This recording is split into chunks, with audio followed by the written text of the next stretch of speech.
Did you know the first civilization that used horses as cavalry rather than chariot bearers? Did you know Nineveh was the capital and largest city of which empire? Let's find out today. So in this episode, we go back to the heart of ancient Mesopotamia and the fertile lands between the Tigris and Euphrates rivers, and a new power that emerged there in the 14th century BC and that sort of reshaped the geopolitical landscape of the region. Welcome to another episode of World History 101, and today we are delving into the rise of the Assyrian Empire. Today's story begins with the breakaway of Assyria from the Babylonian sphere of influence, with its epicenter in the city of Assur, located in what is now northern Iraq. Assyria swiftly expanded its borders, establishing dominance over neighboring city-states and kingdoms. Now, the Assyrians were renowned for their military prowess and for employing advanced tactics and formidable weaponry to conquer vast territories.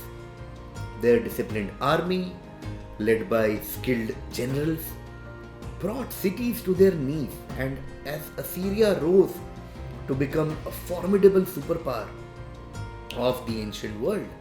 And the Assyrians were engaged in constant warfare, and this helped them emerge as formidable warriors who were, like I said, renowned for their ruthless tactics and unmatched military prowess.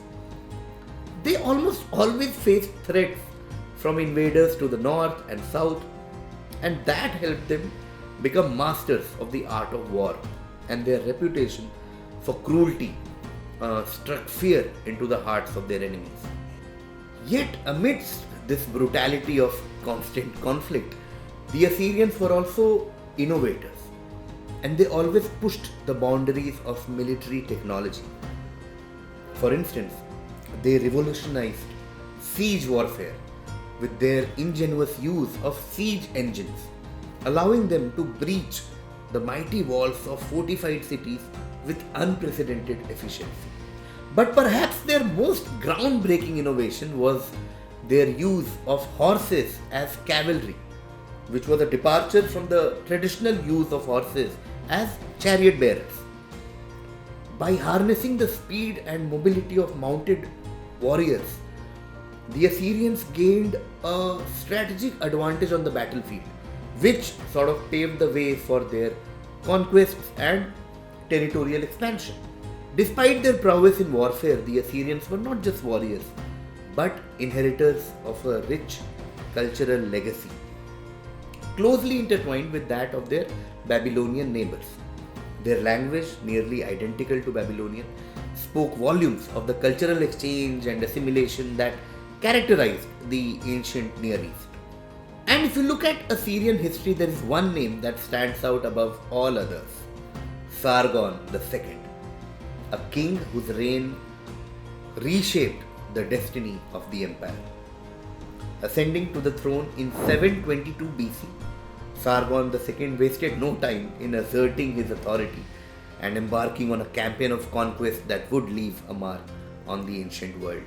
Under his rule, the capital of Assyria was relocated to the magnificent city of Nineveh, a testament to his ambition and vision for the empire.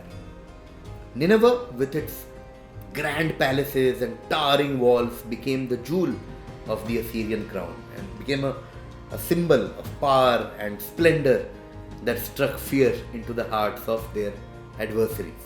Sargon II's military campaigns were relentless as he extended Assyrian dominion over vast territories, including the ancient kingdoms of Damascus and Israel. Among the conquered were the Israelites, who were exiled from their homeland, and this tragic event would later give rise to the legend of the 10 lost tribes of Israel. 30,000 Israelites were forcibly removed from their ancestral lands, and their identities were lost in the vast expanse of the Assyrian Empire. For Sargon II, these conquests were not just about expanding borders, but they were always about asserting Assyrian dominance and imposing tribute on subject peoples. Then, in the 7th century BC, the Assyrian Empire reached its zenith under the rule of Ashurbanipal, the last of the great Assyrian kings. Under his reign, Assyria emerged as the unrivaled superpower of the ancient world, stretching from the Persian Gulf to the borders of Egypt.